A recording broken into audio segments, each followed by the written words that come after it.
Salam alaikum. Hello and welcome to this MS Patient Day webinar. My name is Gerard Moore from Focus Gulf Conferences. I am the webinar support manager. The time is 2 p.m. here in the UAE. Welcome from wherever you are in the world.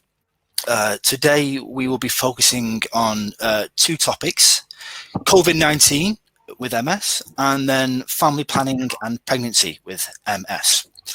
This webinar is the first webinar in what will be a number of series throughout the summer, hosted by Dr. Ahmed Shatila. And we hope that you will be fully engaged and learn many new, interesting and insightful thoughts along the way. We will keep you registered and we will notify you of any upcoming webinars throughout June and July and August. Today, you will see Dr. Ahmed Shatila. He is the consultant neurologist at Sheikh Shakhbout Medical City in Abu Dhabi. And he will be joined by Dr. Nihal Moustafa, who is also a consultant physician at Sheikh Shakhbout Medical City. Together, they are experts in MS, and they will guide you through two very complex but interesting topics today. Please feel free to ask any questions on the chat bar. I see it's very active already. You can write in English or Arabic, depending on your language. We are fully versed in both languages. Further ado, this webinar is recorded for 1 week afterwards. So if you miss it or your friends miss it, you can revisit it at the same link. Nonetheless, I will now hand you over to the moderator and chairman for today, Dr. Ahmed Shatila. He will do the opening and the first topic on COVID-19 and MS. Dr. Shatila, the floor is yours. Thank you, Gerard. Thank you very much for the kind words. Greetings, everyone. Thank you all for attending this webinar. It's the first webinar, as Gerard had mentioned, hopefully one of many. And if you have any interesting topics, feel free to put them in the chat bar. That way we'll know what some topics some people like to hear. So I'm going to start off my presentation on the coronavirus outbreak, and then Dr. Nihal is going to talk about MS and pregnancy. Wait.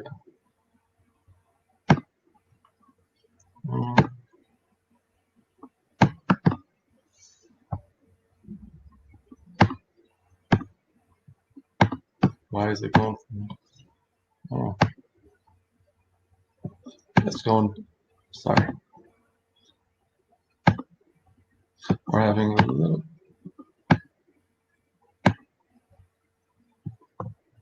There we go. Sorry. We'll start in the middle of the presentation. So like I said, I'm a consultant, neurology consultant at Sheikh Shakhbout Medical City in Abu Dhabi. And I'm going to talk today about the coronavirus disease, or mainly the 2019 COVID outbreak.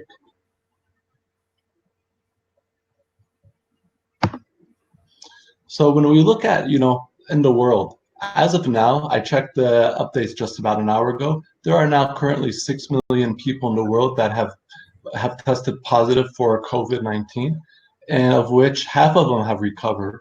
In UAE, when we look at UAE numbers, there's 32,000 people that have been affected, but as well as you can see, about half have recovered.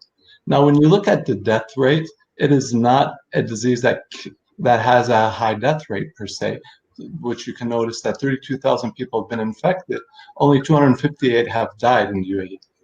So it's not 100% certain if you get it that you will pass away, but you do need to practice safe guidelines.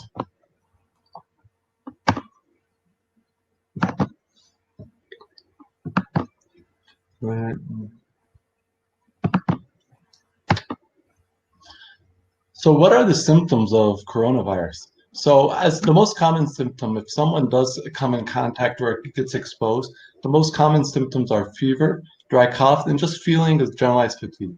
And by the most part, 85% of people who get infected will have mild to mild symptoms. Now, some more serious symptoms, if you develop them, could be difficulty breathing, shortness of breath. You may develop chest pain or pressure, of which then you may need to go to a hospital. There are some rare symptoms: aches and pains, sore throat, diarrhea, and headaches. And it has also been reported that some people can lose loss of taste, period. Now, if you develop moderate symptoms, you should seek medical attention. It is important to call first, or at least check the facilities if they're able to maintain or see people who have coronavirus prior to going. And on average, it takes 5 to 6 days for your symptoms to show up before, even if you were infected with the virus, it takes about 5 to 6 days for symptoms to appear. So what does that mean? You're actually infectious during those 5 to 6 days, but you don't show symptoms. That's why it's important to social distance and social isolate yourself, or at least practice safe precautions. Now, in regards to COVID-19, the influenza, and the cold, they aren't the same thing. They do have similarities, but they are different at the same time. So as I said, most people with COVID-19 will experience dry cough and fever. You can experience other symptoms, such as stuffy nose, sore throat, headaches, or body aches, but by and most part, the most common symptoms are the dry cough and fever. Now, people with influenza can get dry cough and fever, but there are also other symptoms that they get as well, or it tends to stand out. The headaches, the body aches, the feeling of exhaustion. And while with the cold, it's mainly just stuffy nose and sore throat and body aches. So although the symptoms appear to be similar, there are differences, and they are not the same illness. So now one thing that I've known for sure, one thing I've known is that as some of my patients have already started reaching out to me and asking me, does MS increase your risk of being infected with COVID-19? As of now, there doesn't appear to be any indicators that people with MS are more likely to develop COVID-19, and they are not, and it doesn't appear that they are at a higher risk of suffering a worse outcome than people without MS. The next frequently asked question that people have been asking me, should I stop my DMT due to the COVID-19 pandemic? This is a question that is better answered between you and your healthcare professional. For the most part, it's probably not safe to start your medication as they are helping you. There are risks of other side effects and symptoms if you were to stop your MS drugs. So this is where the risk and benefits, and this is where the third question, what is it meant by risk and benefits? As there is a risk of everything we do, and there's the benefit. The benefit of the medicine is to reduce the relapses, stop progression. The risk, it may affect our immunity, and this may increase your risk, and it may not. And I think this is something that is better answered between you and your physician. But as we get more data and more evidence, we'll be better able to answer that question. And then should I start my DMT or postpone it? As I've mentioned from the previous answers. Should I stay home quarantined because I have MS and I'm not on DMT? You should not, but you should practice safe precautions. And I will talk about this in the next slide. So overall, what are the general recommendations? And I think this is for everybody, whether you have MS or don't have MS. These are just general recommendations to help us reduce the risk of contamination or reduce the risk of developing COVID. Wash your hands as much as possible with soap or alcohol, and usually at least 30 seconds. You want to rinse thoroughly. You want to avoid touching your eyes, face, nose, or mouth unless your hands are clean. You try to keep social distancing, 2 meters or 6 feet in between people in order to minimize the contact and spread of droplets. When you cough, you cover your mouth. As we said, that also prevents and reduces the risk of droplets. And then, there's another thing about practicing safe technique while eating, use different surfaces for cutting boards, as well to minimize spread and exposure. So what should people with MS do in addition? Again, as we said, you want to avoid public gatherings or large crowds of more than 10 people. If you are taking medications that may lower your immune system, you should avoid public transit as much as possible. And if possible, you try home deliveries, or use alternatives to face-to-face meetings, such as what we're doing now, webinars, Skype, both of them. All of these have been shown to help reduce the risk of infections and contamination. So without further ado, that is my presentation. Wait, sorry. That is my presentation, and I would like now to leave the floor to Dr. Nihal, who's going to talk about MS and pregnancy, and then we'll open up the floor for all questions in total. Okay? Thank you very much. Thank you. Hello, everybody. Hello.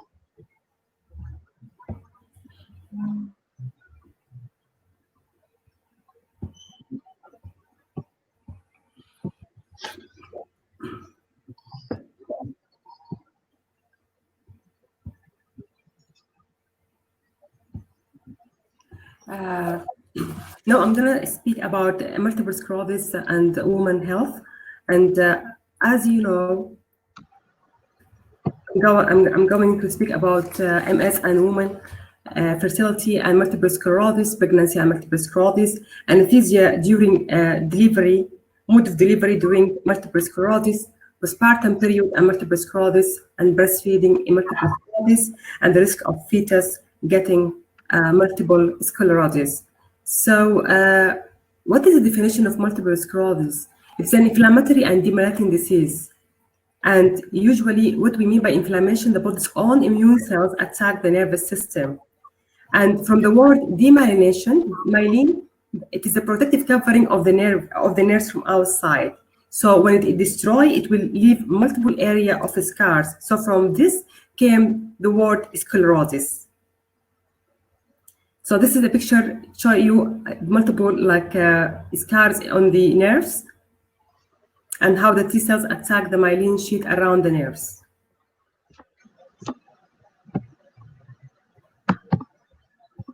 And as we know, multiple sclerosis is more common in women than in men, and woman to men ratio around 3:1. And usually it's more common in the childbearing age than in any other age groups. Women with MS, usually they're facing unique challenges, including their sexual health, their fertility, their pregnancy, and their lactation. So I want to ask questions. Why multiple sclerosis is more common in women than in men? So possible due to autoimmunity. As we know, most of the autoimmune diseases such as rheumatoid arthritis or SLE are more common in women than in men. So this might be one of the things. Or it can be due to genetics, because some recent research indicate that women have certain specific type of genes and known to increase the risk of multiple sclerosis. And the third part, it might be due to hormones such as estrogen, progesterone, shown to affect the disease process in MS. So we have Arabic speaker here. So احنا بنقول انه ليش انه مرضى التصلب اللويحي واكثر شيء يصيب النساء من الرجال؟ النساء لانه المناعه بتاعتهم زي ما بنعرف انه في كثير من الامراض المناعيه زي الروماتيزم او المفاصل، الذئب الحمراء، كلها بتكون بنسبه اكثر بتظهر في الرجال من في النساء من الرجال. قد تكون عوامل جينيه او قد تكون بانه الحريم عندهم بعض الهرمونز زي الاستروجين، بروجسترون، ممكن تاثر على البروجرس بتاع مرض التصلب اللويحي عند النساء. fertility and MS الخصوبة والتصلب اللويحي. Multiple sclerosis does not affect fertility, and the sexual active married woman with multiple sclerosis should use the birth control if she doesn't want to get pregnant. التصلب اللويحي لا يؤثر على خصوبة المرأة، وإن النساء اللي ما عندها الرغبة إنها هي تحمل في الوقت الراهن ممكن تستخدم حبوب منع الحمل زيها كزي بقية النساء. Always talk to your doctor regarding the choice of contraceptions and any other medication you are taking. وفي حالة إنه إذا الحرمة قررت إنها تأخذ مانع الحمل always ما تنسى إنها تناقش الطبيب النسائي في اختيار النوع المناسب لمنع الحمل. There is some treatment for multiple sclerosis may lower the efficacy of oral contraceptive pills, hence you may need to additional protection such as condom. طبعا زي ما عارفين انه في بعض موانع الحمل ممكن تاثر على الادويه او تتضارب او تتفاعل مع ادويه التصلب اللويحي، فعلشان كده لازم بيفضل ان هي تقابل طبيبه نسائيه وتشاوروا.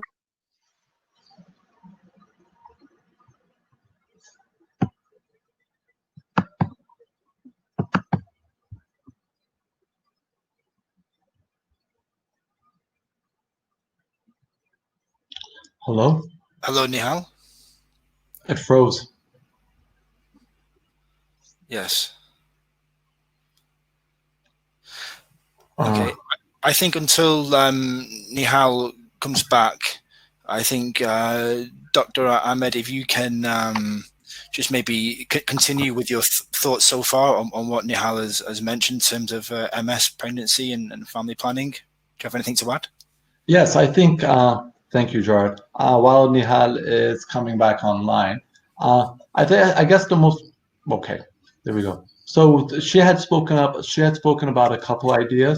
First of all, MS is not a contagious disease. If you have MS, the odds of you having a child of MS is not guaranteed. On average, the studies have shown that even among twins who have identical DNA, they only have a 25% chance of developing MS if one of their siblings has MS. So MS is genetic in the sense that if you have MS, you're more likely to have a child with MS, but it's not guaranteed. The way I always the way I was always explain it to my patients, it's like diabetes. If your mom that has diabetes, you have a higher risk of getting it, but it's not guaranteed. Same thing like MS. Hopefully that clarifies. Very interesting.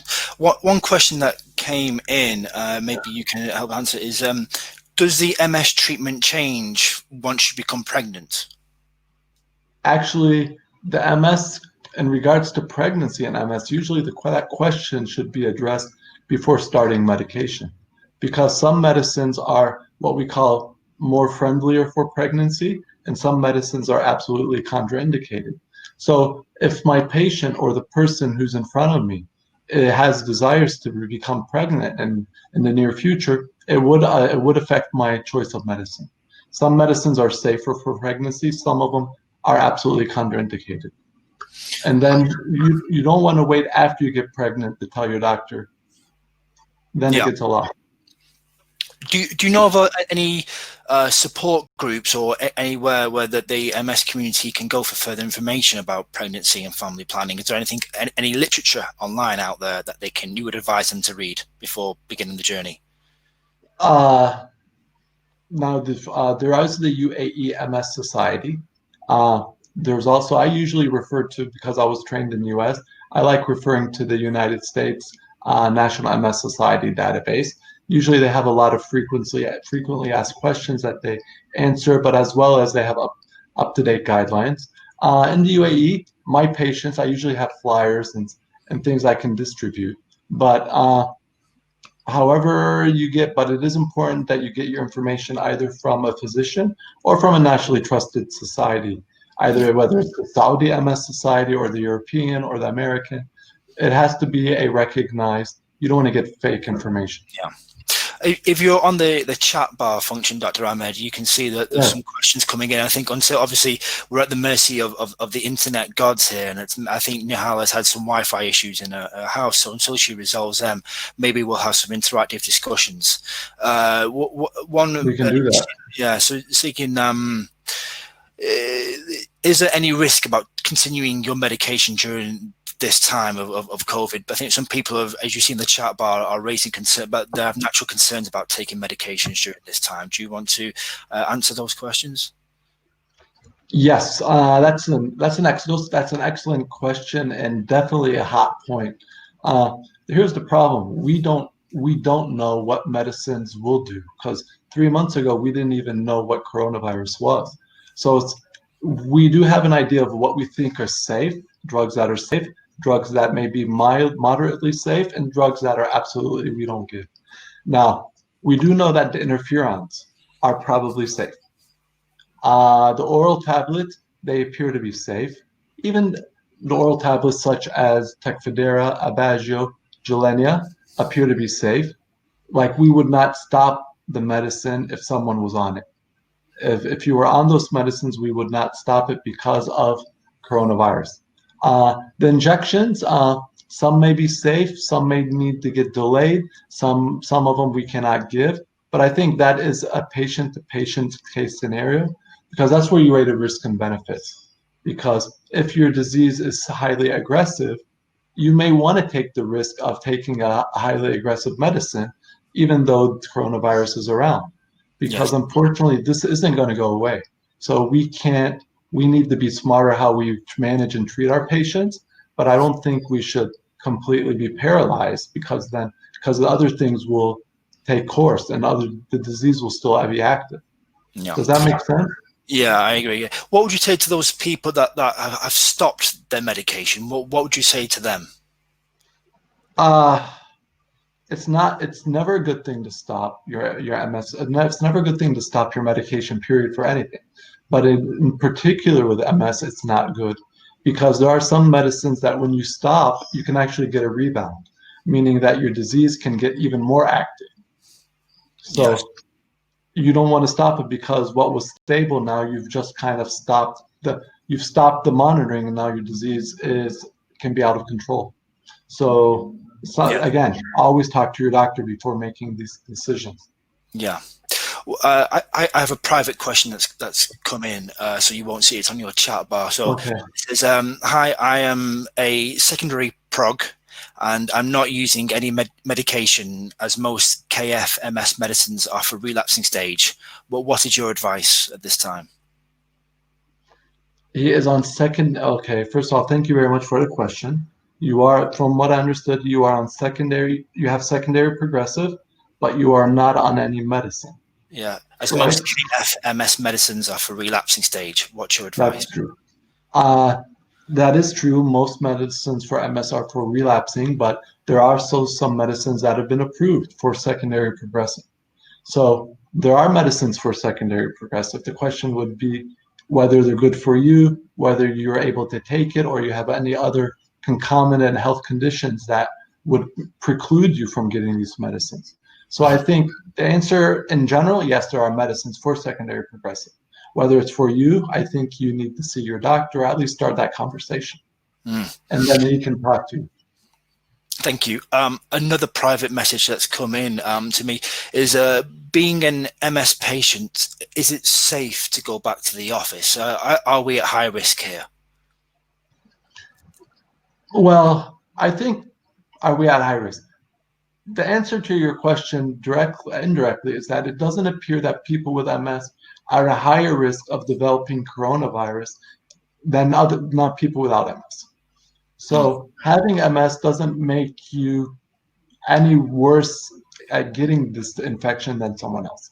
So now the question would be, your risk is like everyone else. So now you need to use social distancing, safe distancing, and hopefully your job isn't one where you cannot do these things, or you can do these things. You know what I mean? Certain jobs may make it hard for you to practice social distancing, but then it wouldn't be safe for anybody, not just for you. Yes. Some people are asking here is MS patients that have being infected, that have positive for COVID, what should they do in terms of medication? Obviously consult their doctor, but is there anything, should they change their treatment? What should they be focusing on with that particular scenario? That's a very good question. It's one of those things, we don't have a lot of experience on patients with MS who's on medicine and developed COVID. But I think you definitely answered the first part. You definitely need to seek care. If you do have coronavirus, or if you are positive and then you're on medicine, you probably will need to stop it, regardless of what drug you're on. Because now, am I telling you to stop it? No. Talk to your doctor, but most of the time it would make sense to stop and then start once you're more stable. But again, these guidelines are changing every day. Yeah. So, but that's why it's important to talk to your doctor. I hope that answered that question.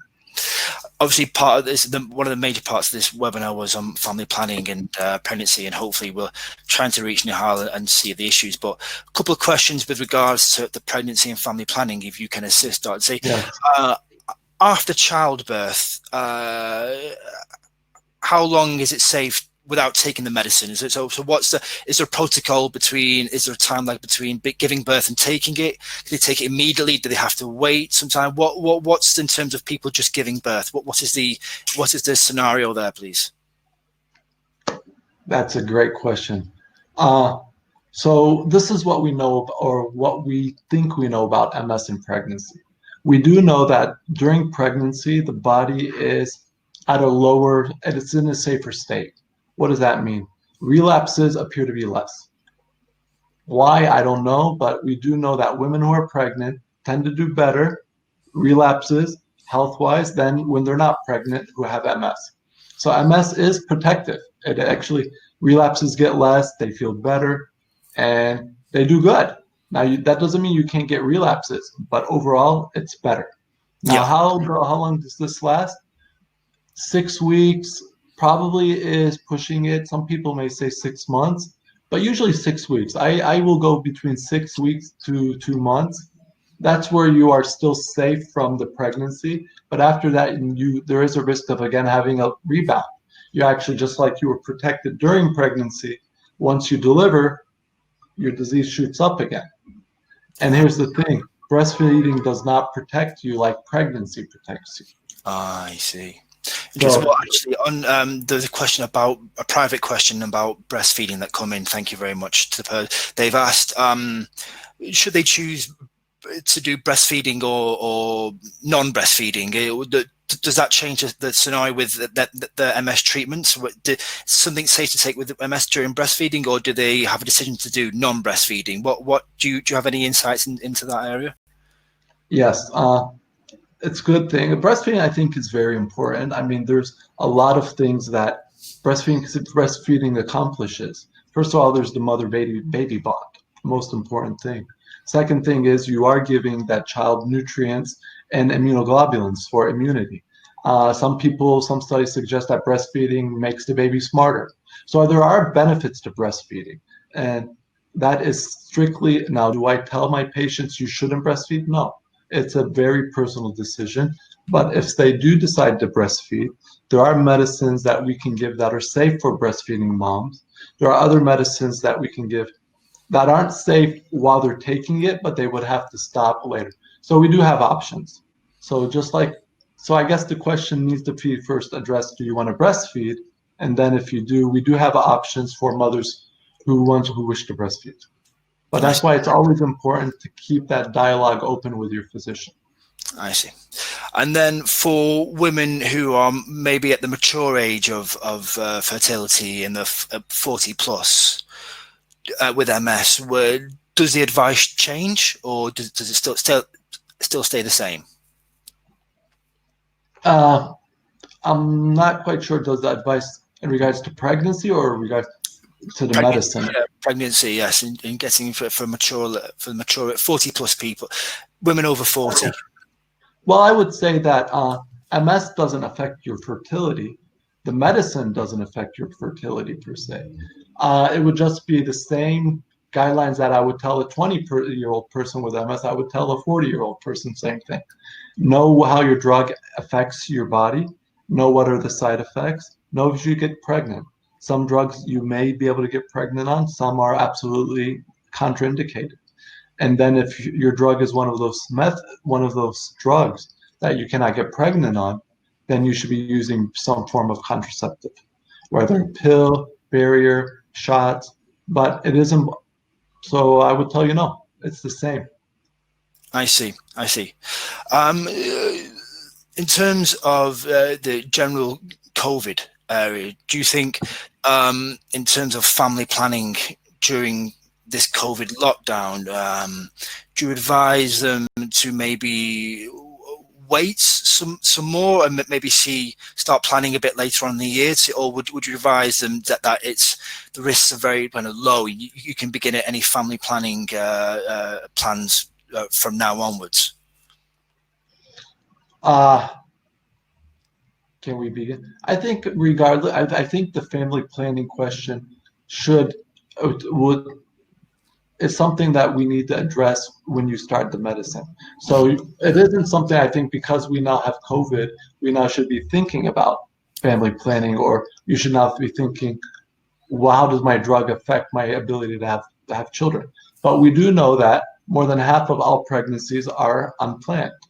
So I think, so because of that, I think it's always good to get updated or just remember how your medicines are or what is possible. So I wouldn't change just because of COVID, but I think the whole purpose is get the information, get the information so that you now are better educated about what to do. Does that make? I hope that Yes, makes sense. I understand. I understand. We have quite a lot of questions coming in, both from the public and the private setting, and we are still working to get Nihal in. I would ask for anybody that has any kind of can't hear us or technical issues, there's a reconnect button at the top of your screen as an audience member. You can click that and it will automatically refresh and you should be able to see us. So anyone that has any Wi-Fi issues, just click reconnect at the top and you'll be able to see us again. Dr. Ahmed, going back to the general, your presentation on COVID, many people are asking about the mental health issues. Many people have said that one or two private questions have come in saying they are having more mental health issues now. Now, what is your advice there in terms of looking Hello? for Am I giving the lecture alone? Hi. Hi. Hello, Nihal. Welcome back. So I was just finishing my lecture, so I'm just surprised I'm lost. Yes, we lost you quite some time ago. Yes, we lost you completely.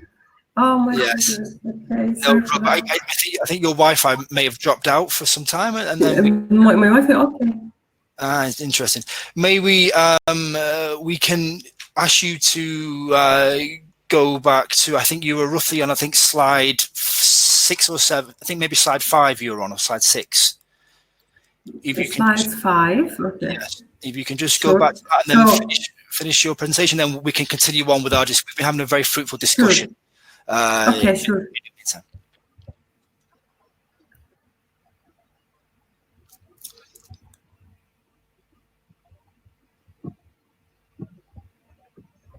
So slide 5.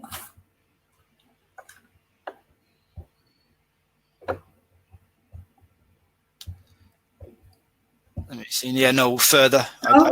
You can see? You can see me right now? Yes, yes. You see, yes. Just. Okay.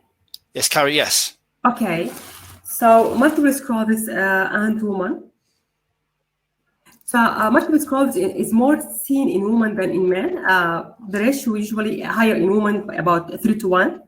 And multiple sclerosis is more prevalent in women in childbearing age than in any other age group. Women with multiple sclerosis usually facing unique challenges, including sexual health, fertility, pregnancy, and lactation.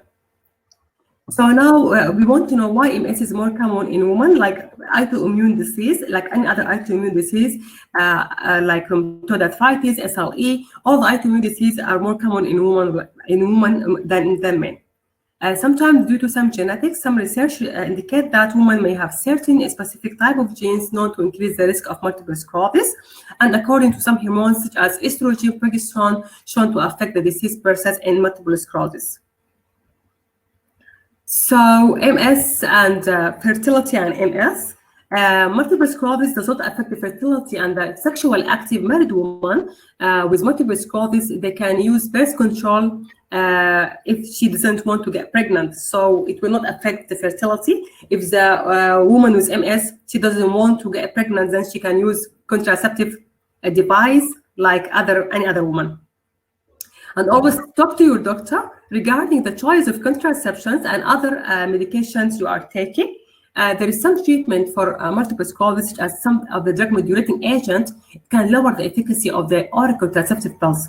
So you might need additional protection as condoms. So always speak to your gynecology doctor and speak to your neurology doctor.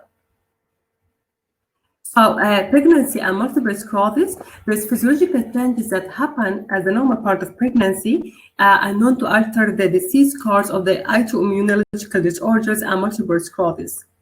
And as we know, in pregnancy during the 3rd trimester, there is a decrease in the annual relapse rate of multiple sclerosis by 80%. And however, there may be a rebound effect after delivery by 30%. They might get relapsed by 30% in the first 6 months of delivery. But the most important piece of information, you have a protection during pregnancy, and you will not get, it's very less to have like MS relapse. The female hormones such as estrogen and other immune play important preventive role during pregnancy. It might be this is the reason.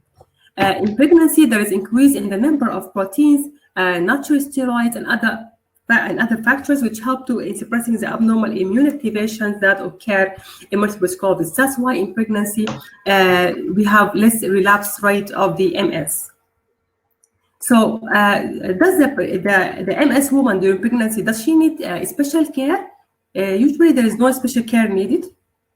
The woman with multiple sclerosis usually don't need special care during pregnancy, and the woman with multiple sclerosis and get difficulties during late second or third trimester of pregnancy, they might use assistive device, a walker, a wheelchair to help her if she has any weakness of the pelvic floor. But if she does not have any weakness in the pelvic floor muscles, so no special care needed during pregnancy. Regarding the bladder and bowel problems which occur in all pregnant women, we hear that all pregnant women, they have constipation, they have a problem regarding the bowel, so you may need it will be the same in both group woman and the woman with MS. Only if the woman with MS has a problem in the urine problem, like incontinent of urine, she might experience a little bit problem with the urinary symptoms and the bowel dysfunction. But regardless, if he doesn't have any weakness in the pelvic floor muscles, if he doesn't have any problem in your spine, it should be fine with you to get pregnant without bladder and bowel problems. Multiple sclerosis patients may also be more subjected to fatigue during pregnancy. We know that during pregnancy, we have an increase in the percentage of the fatigue. So far, also the woman, they might experience more fatigue than the other. And if you have any attack, so you can do MRI brain, just except in the first trimester, we need to avoid the gadolinium. It's contrast, it might cause harm for the baby, but MRI can be saved during pregnancy. So the recommendation for childbearing age, according to their disease activity status, the treatment options for multiple sclerosis, most of them not approved for use during pregnancy, and hence women with multiple sclerosis, they are taking medication, they need to discuss with the doctor. Not all the medications safe during pregnancy. And also make your obstetrician knows when you are planning to get pregnant. So sometimes in the clinic, what we are doing, sometimes if the patient, she wants to get pregnant and her MS disease is active and not controlled, we might advise her to use a certain contraceptive device until we get control of her MS disease. Then she can, together we can planning when she will get pregnant in the next year. So what are the medications to stop or to continue before pregnancy and breastfeeding? This is very important to think about it. Do you need to continue on the medications for the simple medication during pregnancy and breastfeeding, or you need to stop or make few modifications on that? As you know here, the interferon, all the interferon type like Avonex, Ripastron, and glattamyl acetate, Copaxone, both acceptable for pregnancy and breastfeeding. If you are on this medication and you are planning to get pregnant, or you want to continue your breastfeeding after pregnancy, you are safe with this medication. But the rest of medication you need to stop. For example, the Aubagio, you need to stop 2 months from the last dose, and you cannot breastfeed on Aubagio. For the Gilenya, you need to stop 2 months from the last dose, and you cannot breastfeed on Gilenya. For Tecfidera, you need to stop 2 weeks before pregnancy, and you cannot breastfeed on it. For Tysabri, you consider safe up to 30 weeks of pregnancy, then you can stop, and you cannot breastfeed on that. For Cladribine, you cannot get pregnant for 6 months from the last dose, and you cannot breastfeed on that. Lemtrada, you need to stop 4 months after the last dose, and you cannot breastfeed on that. Ocrevus, stop 12 months from the last dose, and you cannot breastfeed on that. So as you see here, we can say stop 2 months, stop 12 months. This is range according to the half-life of the medication. So we don't have like a definite research telling us like exactly when to stop or when to continue, but it depends on the half-life of the medications. It came up with these recommendations. So this is, as I mentioned, what are the drugs that considered to be safe during pregnancy and lactation? As I mentioned, interferon and glattamyl, you can use it during pregnancy and lactation. And for the Tysabri, nitazoximab, you can continue up to 30 weeks of pregnancy, but you cannot breastfeed on that. And the one with the red color, you cannot get pregnancy on it, and you cannot like breastfeed on it. So regarding the labor and the delivery in multiple sclerosis, it's same like other women. There is no special management needed for that, unless you have like difficult in the pelvic floor or you cannot push in the second stage of labor. Then you can go for cesarean section for that. The anesthesia during delivery, same. If you want to use epidural anesthesia, it is same as a normal woman. And the mode of delivery during multiple sclerosis, the decision about the mode of delivery depends on the pregnancy variables like any other woman. For example, when I shall go for cesarean section or vacuum extraction, if the woman with MS, she cannot push in the second stage of labor because she has a pelvic floor weakness, then she can go for that. But if she doesn't have any weakness in the pelvic area, she does not have any symptoms for that, she can go like in the with normal vaginal delivery, like the other woman. The postpartum period and multiple sclerosis. After birth, increased risk of relapse in multiple sclerosis in the first 3 to 6 months postpartum, and the risk of the relapse estimated by 20 to 40%. So there is a risk of relapse after in the postpartum area in the first 6 to 3 months postpartum area. Hello. And the risk of depression is high in MS. Hello. Hi, Nihal. Yes, we can hear you. Okay. I thought I lost. Okay. And the risk of depression is high in multiple sclerosis, and there is 70% of the new mothers without multiple sclerosis has postpartum depression. As we know, there is a percentage of postpartum depression after pregnancy or in the postpartum period. The MS woman also, they can experience this period of depression. So postpartum and breastfeeding in multiple sclerosis. I guess I want to calm everybody that multiple sclerosis is not a contagious disease, and there is no risk of transmitting the multiple sclerosis to the baby through the breast milk. So you can breastfeed normally if you get pregnant. And there is no different conclusion yet on the safety of some of the MS medications during pregnancy. As I mentioned, it depends on the half-life of the medication. Some of the medication you can breastfeed on it, such as interferon, glutamate acetate, and the rest you cannot breastfeed on it.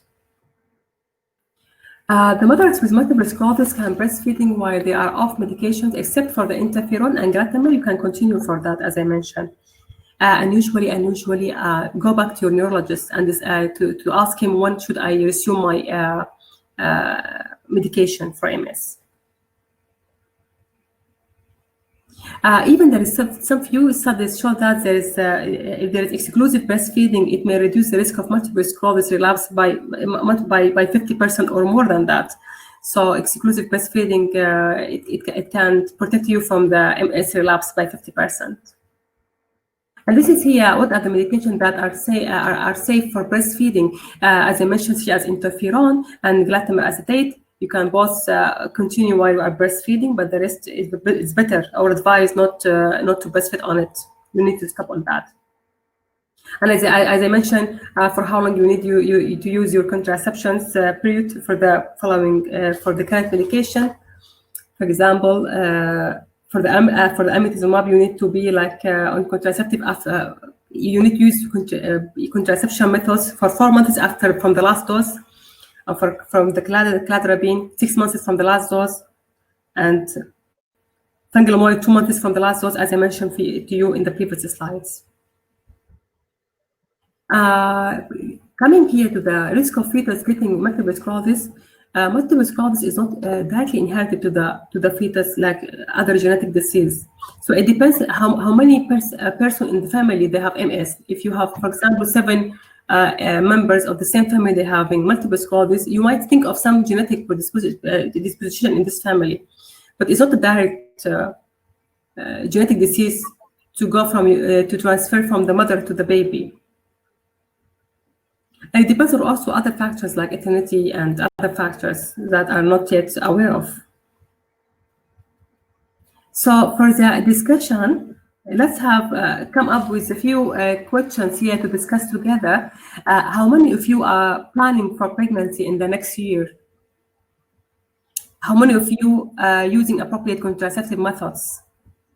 How many of you planning to breastfeed her newborn, and for how long duration? And what are your fears? How many of you asking when to resume her MS medications after delivery? And how many of you having fears of MS relapse during pregnancy? And how many of you think more about pregnancy and worsening of the multiple sclerosis symptoms such as fatigue, balance, back pain, bladder and bowel problems? Thank you for discussion. Thank you, Dr. Nihal. Thank you, Dr. Oh. So we can open the floor for the questions now.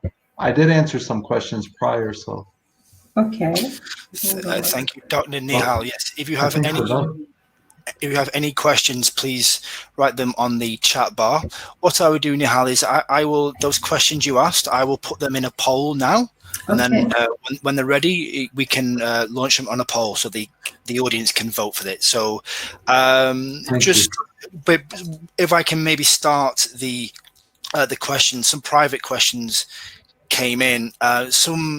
Two people who are currently pregnant with MS are concerned. What's the rate and risk of passing MS to their children? Can you just discuss that, and what can they? Is there anything they can do to offset that? Okay, there is no data showing that the absolute percentage of the mothers passing the MS to the child, but it depends. For example, if the family they have 6 or 7 sisters having MS, there might be a chance of transmitting MS to the baby, but usually unlikely if you have one person who have MS to transmit the MS to the baby. Yes, as Dr. Nihal had mentioned, I mean, there is a higher risk than the general population, but it's not guaranteed, and it's hard to say. I mean, but there's no, the usually thing we say is you're more likely to have a kid without MS than you are with MS, and hopefully he or she is healthy. Next question. Thank you. So yeah, there are lots of questions coming in on the private taskbar, which I am receiving. If anybody wishes to write them on the public, so Dr. Ahmed and Dr. Nihal can see it directly, you can do that also. The many private questions in. So after childbirth, is it safe for a few weeks to not take the medication? Are there any natural ways to avoid relapses, or is there anything they can do aside from taking medication during the weeks post-birth? Not really. I mean, as I said before, Dr. Nihal had come, you do have protection from pregnancy to postpartum. That's just the natural course of the disease. How long does the protection last? It's hard. Some people say 6 weeks, up to 6 months, but the protection eventually does wear off. What can you do? There's nothing exactly that you can do. We always just say healthy lifestyle, good diet, exercise, stay active are good things, but there's nothing that you can do and say, if I did this, I would not get a relapse. But you need to discuss with your doctor when you want to start, if you want to start, and if you're breastfeeding, how that decides and plays a role into your decision. Thank you. Nihal, do you have anything more to add? There is question in Arabic. دكتور بالنسبة للكورونا والأدوية ينفع ناخد جرعة أوكريزوماب في ظل هذا الكورونا؟ In Arabic, there is one person asking about taking Ocrevus with the current corona situation. Yes. Dr. Ahmed will answer. That's a good question. As of now, what we've been doing, what I've been doing personally, because different doctors will do it differently, because again, we are still learning what's the best way and the safest way. I will give the second dose. Initially, I was delaying it a little bit just until we had some information. I would delay the second dose but now we're giving it. But the question is that I think a lot of patients also need to ask is that the facilities that used to give infusions may be too busy to give the infusions now, or they don't have the capabilities. So there may be another reason to delay, and has nothing to do with your MS or with when you're going to get the drugs. It's the practical logistics. I mean, so you got to keep that in mind as well. like I said, we've been delaying. Initially, we're delaying. Now we're giving. Start off from the fresh. Again, patient. Each one is separate. Is different. Okay. Thank you, Don. We have your first question, Nihal. If you, Dr. Ahmed and Dr. Nihal, you can go to your poll section.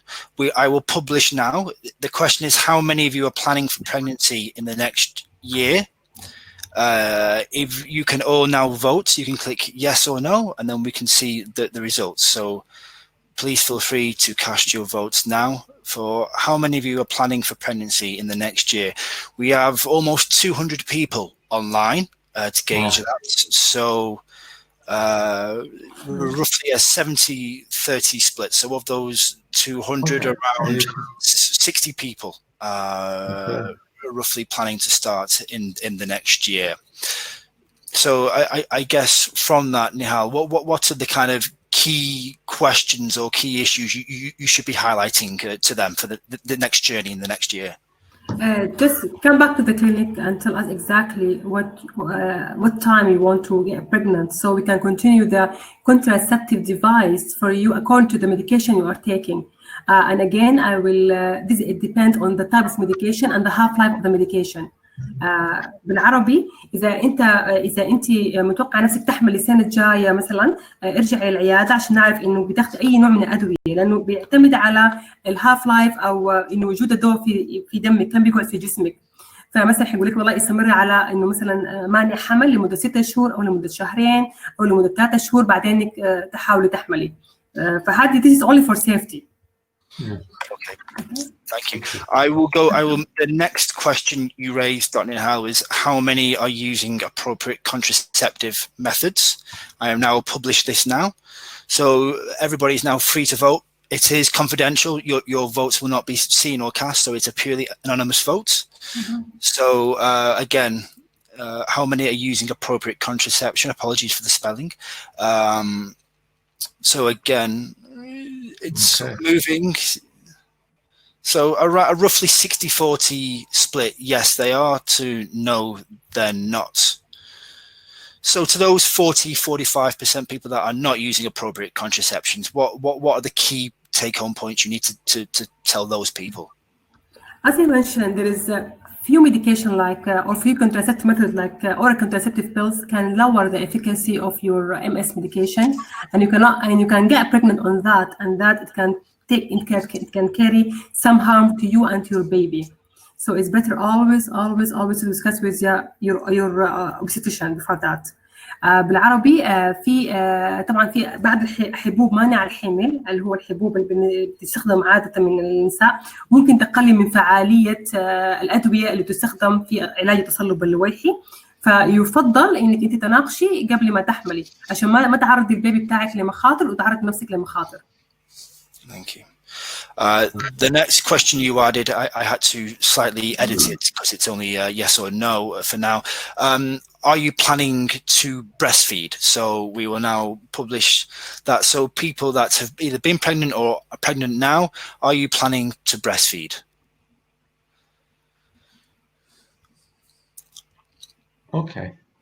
So this is interesting that we're looking at around 60 to 70% plan.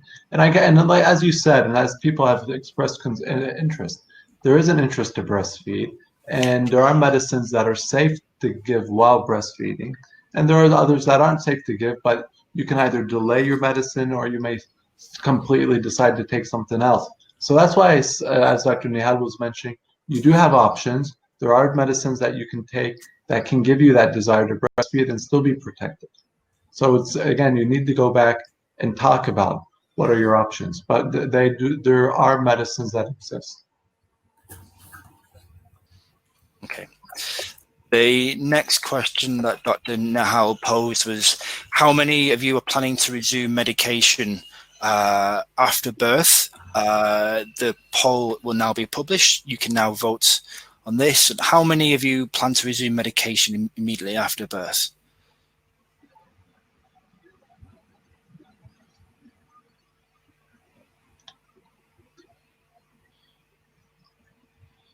It's almost 50-50. It's almost half. It's almost 50-50.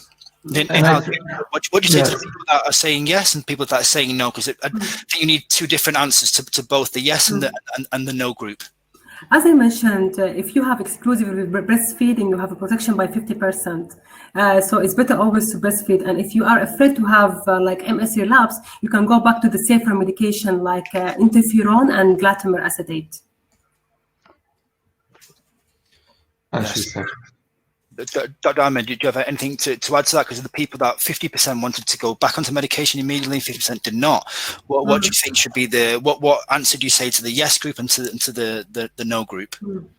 Well, I think in regards to the no group, it would be what I would like to do is if they're my patients or not my patients, I would like to know why. Why don't they want to go? Some people may have fears of, breast milk. Some people may have fear of the medicines. Some people may have another idea of why they're taking the medicine.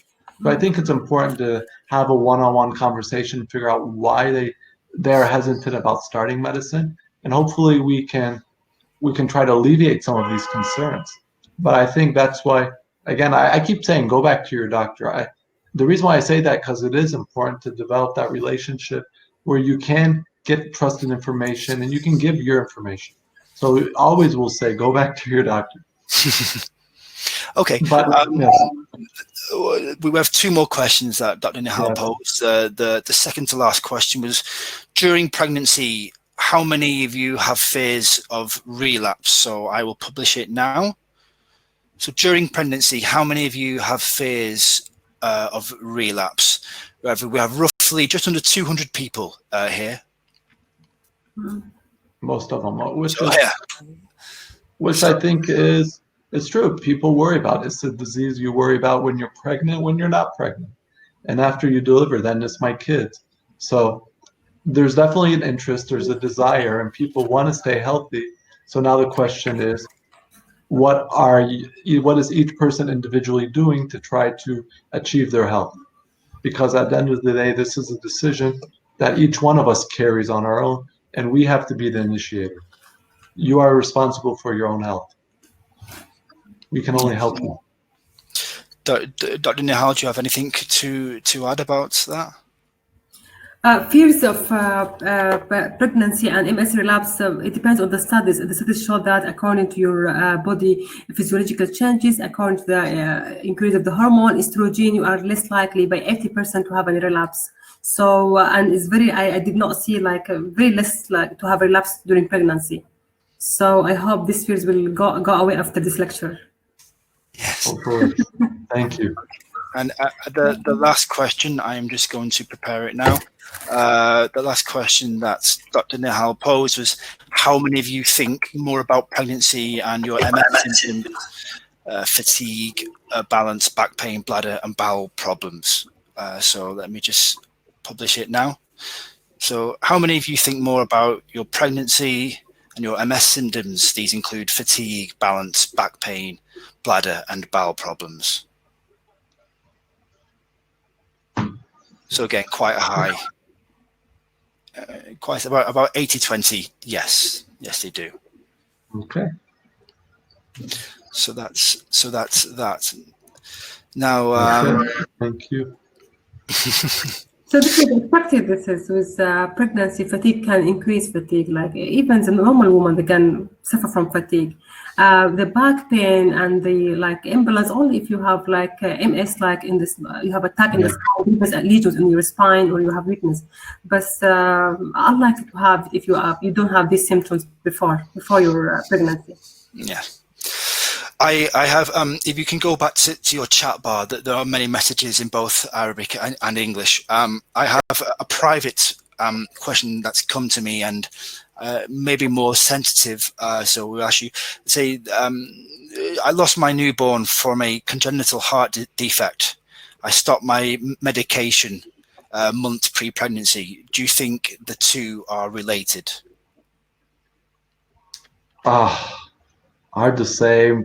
If you stopped it, again, it would all depend on what medicine you were taking, when you stopped it, how late you stopped it before you got pregnant, what kind of follow-up you did. So it's really hard to say. Yeah. You know what I mean? without really looking into your file. And I don't want to say it caused or didn't cause, because I wouldn't be doing you the justice that you need. So you need to see someone to look into that more closely. Yes, correct. I think so. Lots of people are asking about, do you have any data, Dr. Nihal, about how people, if people are more successful stopping medication, getting pregnant, or then retaking it, or people taking medication? Is fertility success rates higher for stopping and then restarting, or continuing? What would be your advice, and do you have any data for that?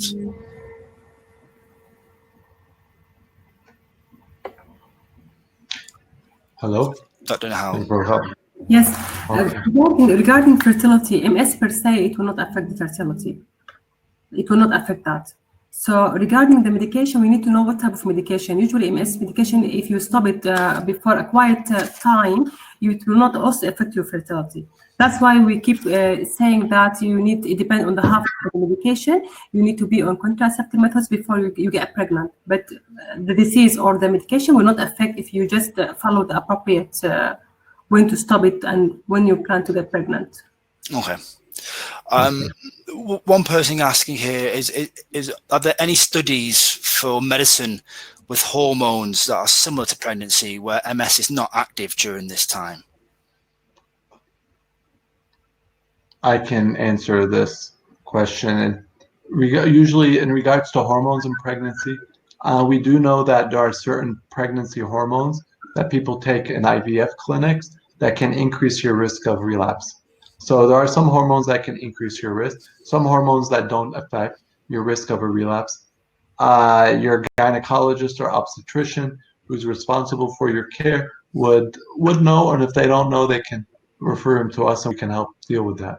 But there are some hormones that can help or can make your disease worse. I see.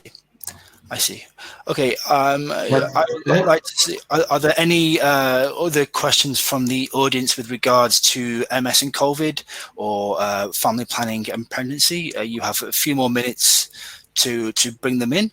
While people are thinking of any last questions, Dr. Ahmed and Dr. Nihal, your final thoughts on how MS patients can best protect themselves during COVID, and Dr. Nihal, your final kind of feedback on the MS family planning and pregnancy. What are the key take-home messages that you wish to give them? Dr. Ahmed, you can go first, please. Thank you, Gerard. I think the take-home messages are that we do know about the virus. It is around us. We have to use safe and proper hand washing, social distancing techniques. This virus isn't going to go away anytime in the near future, so we need to learn to adapt. And treatment-wise, per se, as Dr. Nihal had mentioned, it is important to be on treatment. It's important to continue treatment. But some treatments may affect your disease, some may not, and that's where it's important to have good follow-up with your physician. And again, as we talked about in regards to pregnancies or babies, there may be a surge in pregnancies after this isolation. We don't know, but it's important to look into it. And as Dr. Nihal had mentioned, now we do know what are some drugs that are safe, or at least what you can discuss with your physician. Thank you. Thank you. And Dr. Nihal, your key take-home messages. My whole message for you, just the MS, it will not interfere with your fertility. It will not interfere with your pregnancy. It will not interfere with your breastfeeding if you follow the special instruction, and it will not affect the mode of delivery. And just feel free like another woman. I would like to ask, there are a couple more questions here that have just come in. Just bear with me, sorry, I've lost it. One question I think for Dr. Nihal is, I thought if you're on Albagio, you had to be off medicine for 2 years before you get pregnant. Has this changed? It's 2 months before about you to get pregnant. Yeah, 2 to 4 months you need to start the medication. This is all about the half-life of the medication. We don't have research for that, but it depends on the medication half-life for how long it will stay in your body. For Aubagio, as Dr. Nihal had mentioned, yes, you do not need to wait 2 years. There are medicine that we can give you to get the drug, the medicine out of your body within 11 days. over 95% of the medicine can be out of your body in 11 days. So no, it's not 2 years. So that's why I say, if you are desiring to get pregnant, talk to your doctor. You could take this medicine, and then you can get the medicine out of your body. And it wouldn't be 2 years. It would be more like 2 weeks or 2 months. But that's why it's important to talk to your doctor. Thank you. Dr. Ahmed, we have a couple more questions. I hope we don't Okay. push it. Dr. Ahmed, I finished my first year using Hadribine. Apologies for my pronunciation, I'm not a medical professional. In midst of March, I've been told about the side effects of using this medication. However, my right leg and toes became so weak I couldn't walk properly. I wasn't having any problem with it before, and my jaw, for a brief period, became weak. I could barely talk. What does it mean? Is the medication slowing the progression of MS? Thank you for the question, but that would require me to see your scans before cladribine and see your scans after cladribine to determine if the medicine's working. It also requires that we have a baseline, So it's important to see your physician. I don't want to say that it's making you worse, and it may be actually doing the opposite. It's just really important to look at your images and your sequences, your scans, before that decision can be made. I see. Thank you. Dr. Nihal, quite a private question has come in for you. This lady has MS, and she was planning to get pregnant this month or very soon. Do you think it is safe for her to do it now, or do you advise to postpone it until after COVID is finished? What would you best advise to that lady? It depends on her scan. Her MRI scan is stable. If she's taking any medication or taking any medication.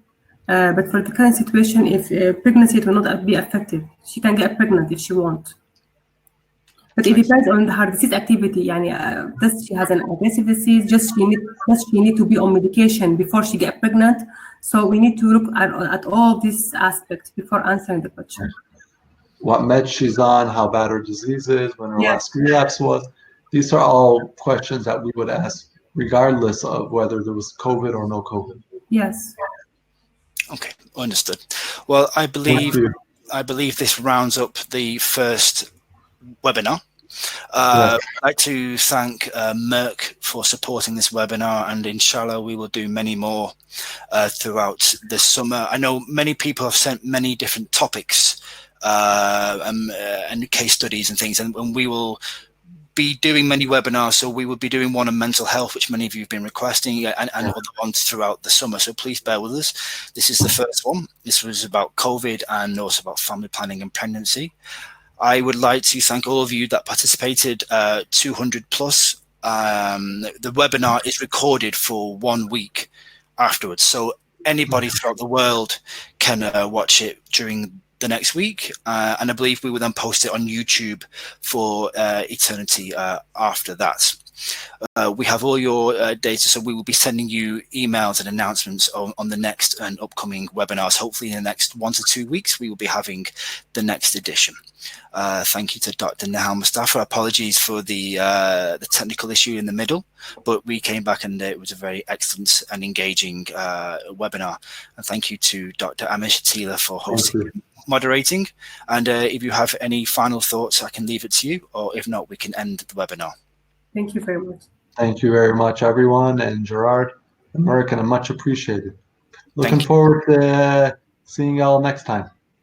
Thank you. Thank you. Thank you, everybody. Take care and God bless, and enjoy your weekend. Take care. Bye-bye. Thank you. Bye.